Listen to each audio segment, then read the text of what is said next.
Hey guys, welcome to Amity Tracks. I'm gonna do a quick review. Actually, this came out a week ago, and I wasn't planning on reviewing it at all because, well, even though I buy everything Neil Young puts out, because he is my favorite artist, I haven't been real excited about his new material in quite some time, to be honest with you. He's been putting out amazing archives releases, which I've been super excited about. But as far as his new material, which he puts out at a rapid clip, I've been pretty disappointed in recent years. But then he just put out this on Friday. This is called World Record. It's his third record in a row with Crazy Horse, the newly constituted Crazy Horse. And I've kind of been listening to it, over the week, and I got to admit, I really, really like it.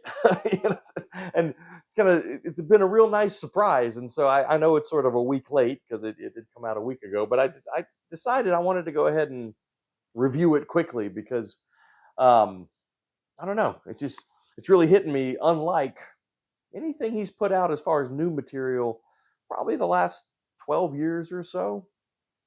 I think 2010's Lenoise, which I love, was the last. This is his best record since then, in my view. And he's put out, quite a few records. I mean, he puts them out, sometimes a couple a year, and he's been very prolific. Yeah, maybe that's been part of the problem in my view, but anyway, let's talk about this one. And I know our previous video just happened to be a deep dive into Neil's 1975 "Tonight's the Night," but there's no rhyme or reason to this. It's just it happens to be what we what we put out last, and then this happened to come out, and now I want to talk about it. So yeah, two Neil videos in a row.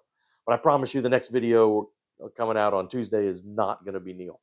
Okay, so the thing with his records in the 21st century mostly is they've been a lot of them have been real single-minded.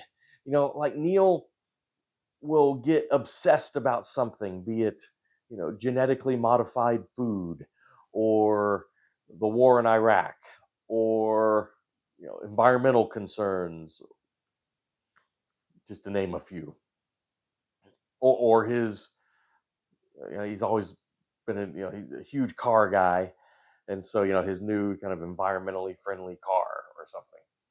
And he'll just like make a whole record about that topic. I mean, each of those things I just mentioned, he has whole records on, that he put out, in the last 20 years or so. And I've seen a lot of critics kind of talking about these more recent records this way, and I kind of agree. They're almost more like, blog posts or journal entries or something. And he just puts, writes them down real quick and then slaps some music onto it and puts it out. And then, a week later, he's kind of forgotten about it and moved on to something else. And it's almost sort of what these records are like, in the last 20 years or so. And, it's been sort of hard for me to get into them, in quite the same way that, some of his earlier, the first several decades of his music, which I love so much. Which again makes this a nice surprise because I was fully expecting this to be another one that, okay, I'll buy it, I'll listen to it a couple times, set it aside, never pull it out again. But no, I've been grooving on this for a week, and it just gets better as I've been listening to it. I've really been enjoying it. So this is the third record in a trilogy of records now.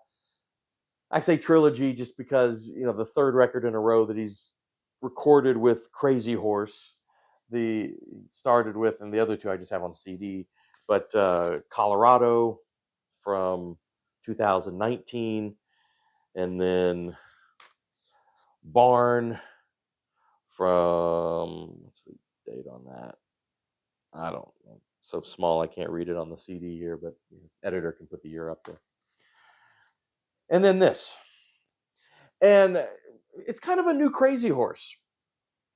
really because of one person kind of switching in and out of the lineup. So Ralph Molina and Billy Talbot, the rhythm section that have always been there, are still there with Neil.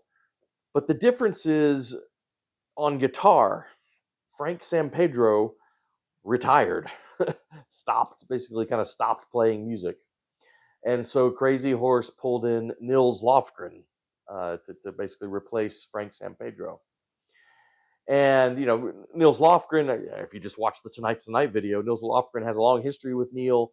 He played on that Tonight's the Night record. He toured with Neil sometimes in the early '80s, and really for the third record now in a row, he's been an official member of Crazy Horse. It's kind of cool. And Nils's other main job, of course, is guitarist in Bruce Springsteen's E Street Band, right? And I don't know, which makes Nils I'm very envious of Nils Lofgren because Bruce and Neil are probably my two favorite artists, and you know, you're in both of their bands. That's pretty cool, right? But anyway, but I think, and I love Frank Sampedro, but it's a real difference in the Crazy Horse sound switching out Frank Sampedro for Nils Lofgren. Frank Sampedro, I think it was kind of grittier with Frank Sampedro in some ways, but it's kind of cool with Nils Lofgren because Nils Lofgren, I think he can bring a bit more diversity to the sound of Crazy Horse than Frank Sampedro did, and that's been kind of cool. So with Nils Lofgren, you get some accordion, you get some kind of interesting sounds that you just didn't get, pump organ and all that. You didn't get on a lot of traditional Crazy Horse records, and so that's been kind of interesting. Now, I'm going to be honest with you. The songwriting on Colorado and Barn um, have been, was in my view kind of continuing sort of the sort of rushed, not really taking much care, and sort of mediocre songwriting. And that's why this is kind of a pleasant surprise because this actually is a really step up in songwriting for Neil, the last decade or so. And so that's been pretty cool. Now, this record does have, certain focus as well. You know, one of Neil Young's longtime obsessions, right, is with the environment and the damage we're doing to it, et cetera, et cetera. But I don't know. In a lot of previous records, it's been approached as pretty strident and angry. He kind of pulls back a little bit on this, and this is it makes it for, I think, a better listen actually. But you look at some of the song titles: "Love Earth," "I Walk with You," "Earth Ringtone," "This Old Planet," uh, "The World Is in Trouble Now," right? Um, yeah, you can see a lot of sort of the environmental concerns, but again, kind of pulled back, and some of the lyrics are a little more universal as well. So it's not quite as like single-minded as a lot of his records have been in the recent decade or so. I like the diversity of instrumentation on here. You got some great. Neil plays a bit of piano here with that kind of loose style he's always had, which I've always liked. There's acoustic guitar on here. There is, it is a Crazy Horse album, so there is some really, gritty electric guitar on here too. You got some accordion on there, some tack piano, the regular piano, all kinds of just interesting sounds, I think.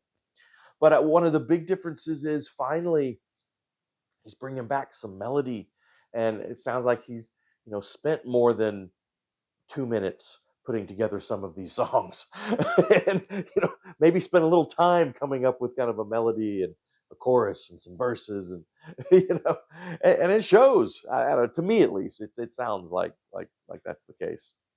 A lot of these melodies kind of reference, and obliquely, not just copying, but sort of maybe kind of echo is a better way to put it. Some of kind of his older, some of kind of his '70s, stuff, and especially some of his piano playing, you can hear some of that kind of older sound, which is cool. Um, but it's not all piano stuff. There's just got to point out some highlights here. The song "The World Is in Trouble Now" is this wonderfully sloppy but kind of funky groove, which I love. It's just fantastic. "Break the Chain" is a highlight. That has got some Neil's most sort of just turned up to 11, distorted, brutal guitar that that we've heard in a long time, and it's great. It's just a sort of leaden, crunchy groove, and it's pretty awesome. And in case this is a Crazy Horse album, so in case you are missing those, epic songs at the end, he throws on a 15-minute classic Crazy Horse, rocker called Chevrolet, which, we know how much Neil loves cars, and talking about a car. Uh, but I mean, just with some kind of classic, guitar playing from Neil, what you come to expect on those kind of long Crazy Horse tunes. Um, so yeah, I think this is like I said, I think this is his best record in 12 years or so. Which is saying something because he put out a lot of records. Uh, the packaging is cool. I think you can tell this is sort of a personal record. That that guy on the front cover is Neil Young's father. It's a picture of Neil's father. You open it up here. There's a picture of Neil with his mother.